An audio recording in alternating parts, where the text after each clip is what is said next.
ito pala talaga yung literal na behind the scene ng Hello Love Again. Ang dami palang tao pero ang kagandahan lang is kontrolado nila ang crowd at talagang napatahimik ng mga staff. Sa video na ito ay napagbigyan ang mga fans na makapagpa-picture kina Catherine at Alden dahil ang dami pala nang nag-aabang sa labas. Kaya pinagbigyan sila na magpa-picture sa isang kondisyon na walang sigawan na magaganap or else pababalikin nila ang cat den sa loob ng bahay. Napagbigyan sila na makapagpa-picture by group dahil hindi din pwede na isa-isa dahil nga sa sobrang dami pala ng tao.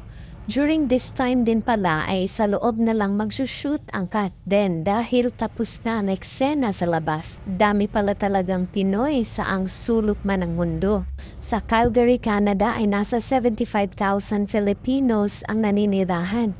So ang dami talaga. Kahit naman kasi isikreto nilang location, malalaman at malalaman yan ng mga tao.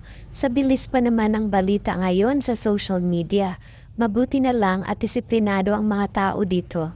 Anong masasabi mo sa solid supporters ng Kathden sa Canada? Comment your thoughts.